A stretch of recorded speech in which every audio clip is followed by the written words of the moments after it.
5 رکوع ختم ہوئے ہیں کہ جن کا تعلق ہے نبی اکرم صلی اللہ علیہ وسلم کی بعثت خاصہ الی اہل العرب، اس کی تکمیل ہو گئی، اس کے مقاصد پورے ہو گئے، اس کے ضمن میں آخری احکام دے دیے گئے۔ اب جہاں سے جو شروع ہو رہا ہے 6 رکوع سے، یہ میں نے آپ کو بتایا تھا کہ یہ غزوہ تبوک کا مسئلہ ہے، اس کا پس منظر بھی بیان کر چکا ہوں۔ سن 6 میں صلح حدیبیہ ہوئی، حضور صلی اللہ علیہ وسلم نے اس کے بعد آپ اپنے پیغامبر، ایلچی، اپنے خطوط، نامہ ہائے مبارک بھیجے۔ باقی جگہوں پر جو ہوا سو ہوا، لیکن ایک شخص نے کہ جو رئیس بصرہ تھا، شرحبیل بن عامر غسان کا، اور یہ تھا رومن امپائر کے تابع، ان کا باج گزار تھا، اس نے حضور کا جو وہاں گیا تھا نامہ بر خط لے کر گئے تھے حضرت حارث ابن عمیر ازدی رضی اللہ تعالی عنہ، انہیں قتل کر دیا، شہید کر دیا۔ سفیر کا قتل جو ہے وہ گویا کہ اعلان جنگ ہوتا ہے، لہذا حضور نے ایک لشکر تیار کیا، 3000 مسلمانوں کو جمع کیا، حضرت زید ابن حارثہ کو ان کے اوپر امیر بنایا اور لشکر بھیجا موتا کی طرف۔ یہ جنگ موتا ہوئی ہے سن 8 میں،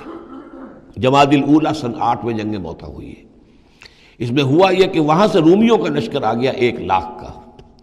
اور مسئلہ یہ پیدا ہوا کہ اب ہمیں مقابلہ کرنا چاہیے یا نہیں، لیکن مسلمانوں نے کہا کہ ہم تو شہادت کے شائق ہیں، شہادت ہے مطلوب و مقصود مومن، نہ مال غنیمت نہ کشور کشائی۔ تو جنگ ہوئی، نتیجہ یہ ہوا کہ حضرت زید بن حارثہ بھی شہید ہوئے۔ پھر حضور نے پہلے ہی بتا دیا تھا کہ اگر وہ شہید ہو جائیں تو پھر جعفر ابن ابی طالب جو حضور کے چچا داد بھائی تھے، حضرت جعفر طیار، پھر وہ ہوں گے کمانڈر، انہوں نے چارج لیا، وہ بھی شہید ہو گئے۔ ان کے بعد حضور نے فرمایا تھا کہ عبداللہ ابن رواحہ انصاری ہوں گے، انہوں نے چارج سنبھالا، وہ بھی شہید ہو گئے۔ پھر آخر کار حضرت خالد ابن ولید نے خود اپنے ہاتھ میں کمان سنبھالی اور کسی طریقے سے وہ اپنے اس لشکر کو بچا کر لے آئے۔ تو یہ صورتحال ہوئی جنگ موتا کی۔ اس کے بعد نبی اکرم صلی اللہ علیہ وسلم نے پھر اعلان عام کیا کہ اب میں خود جاؤں گا، اور اب وہ جنگ تبوک کا مسئلہ ہوا کہ اب تمام مسلمان، ہر صاحب ایمان کے لیے میرے ساتھ نکلنا ضروری ہے، ہم تبوک تک جائیں گے۔ تبوک آخری سرحد تھی کہ جو رومن امپائر جہاں سے شروع ہو جاتی تھی، یہ حجاز کا آخری شہر ہے، مدینے سے جہاں تک میرا اندازہ ہے کوئی 300 ساڑھے 300 میل شمال میں ہے، اور بڑا سخت جو ہے صحرا درمیان میں آتا ہے۔ شدید گرمی کا موسم تھا، شدید گرمی کا موسم، تب طویل سفر، ادھر فصل تیار تھی کہ کھجوریں پکی ہوئی تھی، اگر انہیں اتاریں گے نہیں وقت پر تو ضائع ہو جائے گی، اور اگر سب مرد چلے جاتے ہیں تو عورتیں تو کھجوریں نہیں اتار سکتی، یہ کھجور کا اتارنا جو ہے پھل کا وہ آسان کام نہیں ہوتا۔ یہ سارے ایسے امتحانات جمع ہو گئے کہ اس کے لیے اہل ایمان کا بھی آخری امتحان ہو گیا، جس کے نتیجے میں جو منافقین تھے ان کا گویا کہ تش تش بام ہو گیا، ان کا معاملہ، ان کی کمزوریاں، ان کی خباثتیں کھل کر سامنے آ گئیں۔ تو یہ یوں سمجھیے کہ یہ 11 رکوع منافقین کے موضوع پر قرآن مجید کا آخری مقام اور ذروۂ سنام ہے۔ جیسے کہ اس سے پہلے سورہ نساء کے اندر بہت بڑا حصہ جو ہے، تقریباً نصف سورت جو ہے وہ متعلق تھی منافقین سے ہی۔ یہاں پر بھی یوں سمجھیے کہ یہ 11 رکوع جو ہیں وہ بہت سے مضامین اس میں آئیں گے، لیکن یہ کہ ایک جو درمیان میں یوں سمجھیے کہ جو دھاگا ہوتا ہے جس میں موتی پروئے ہوئے ہیں، ان میں وہی منافقین کا مضمون ہے۔ تو اس میں یہ ہے کہ آپ کو معلوم ہے کہ حضور 30,000 کا لشکر لے کر گئے تھے،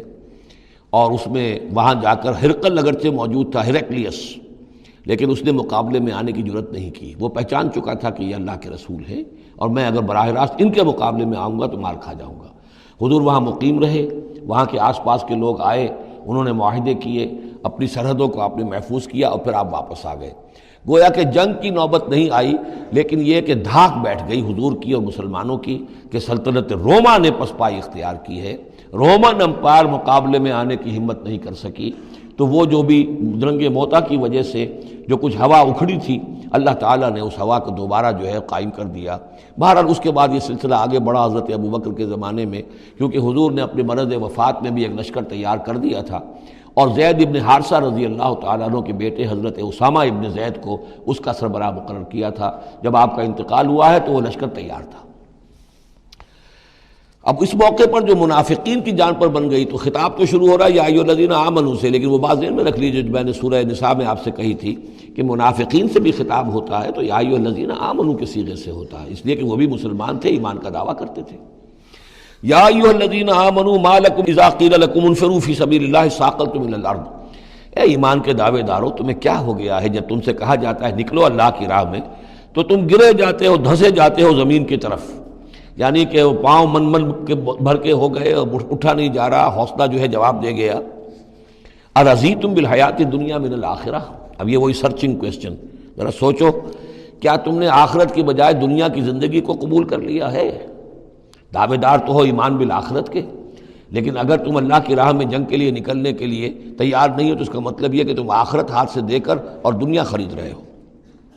فما متاع الحیات الدنیا فی الآخرۃ الا قلیل، تو جان لو کہ دنیا کی پوری زندگی کا ساز و سامان آخرت کے مقابلے میں کچھ بھی نہیں ہے، نہ ہونے کے برابر ہے، بہت قلیل۔ الا تنفروا، اگر نہیں نکلو گے اللہ کی راہ میں، یعذبکم عذابا علیما، تمہیں عذاب دے گا، دردناک عذاب،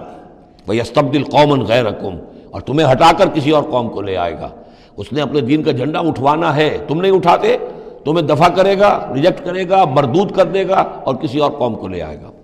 ولا تضروہ شیئا، اور تم اللہ کا کوئی نقصان نہیں کر سکو گے۔ واللہ علی کل شیء قدیر، اللہ ہر چیز پر قادر ہے۔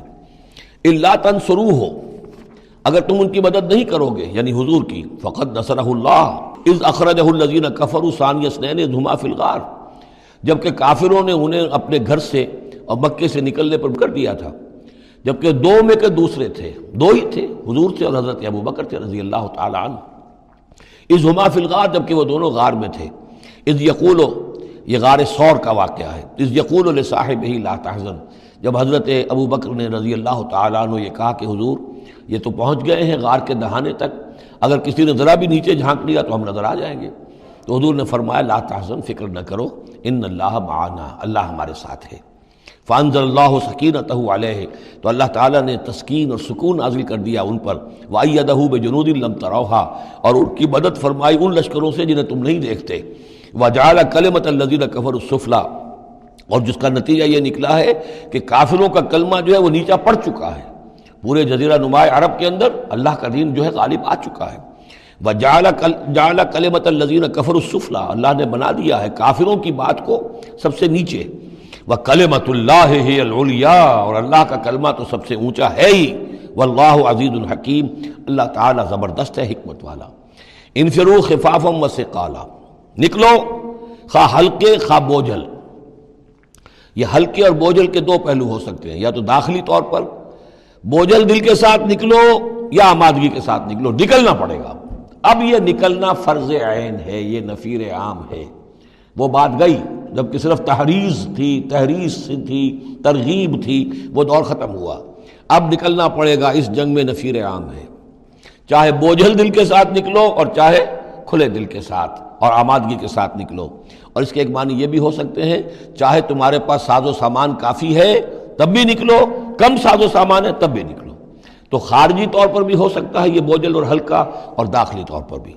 وَجَاهِدُوا بِأَمْوَالِكُمْ وَأَنفُسِكُمْ فِي سَبِيلِ اللَّهِ، اور جہاد کرو اللہ کی راہ میں اپنے اموال سے اور اپنی جانوں سے۔ ذَلِكُمْ خَيْرٌ لَكُمْ إِن كُنتُمْ تَعْلَمُونَ، یہی تمہارے لیے بہتر ہے اگر تم علم رکھتے ہو۔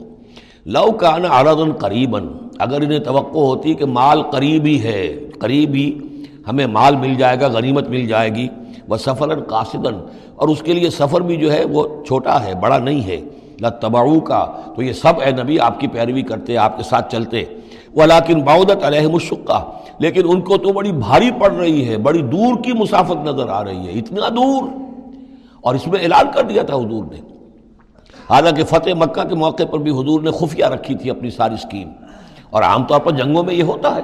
اپنی پوری اسکیم کا اعلان تو نہیں ہوتا، لیکن غزوہ تبوک میں آپ نے اعلان کیا تھا کہ ہم جا رہے ہیں، سلطنت روما سے ٹکراؤ ہے، تبوک تک ہمیں جانا ہے، کوئی چیز آپ نے راز نہیں رکھی، تاکہ جو شخص بھی ہے وہ سمجھ لے، اس کے لیے پوری تیاری کرے، داخلی بھی خارجی بھی، ساز و سامان کی بھی، اپنے حوصلے کو بھی دیکھ لے، لیکن یہ کہ بہرحال نکلنا فرض ہے۔ وَسَيَحْلِفُونَ بِاللَّهِ لَوِ اسْتَطَعْنَا لَخَرَجْنَا مَعَكُمْ، اور یہ عنقریب قسمیں کھائیں گے اللہ کی کہ اگر ہمارے اندر استطاعت ہوتی ہم ضرور نکلتے، اب مجبوری ہے، فلاں مجبوری ہے، فلاں مجبوری ہے۔ یہلکون انفسہم، یہ اپنے آپ کو ہلاک کر رہے ہیں، واللہ یعلم انہم لکاذبون، اور اللہ تعالیٰ کو معلوم ہے کہ یہ جھوٹ بول رہے ہیں۔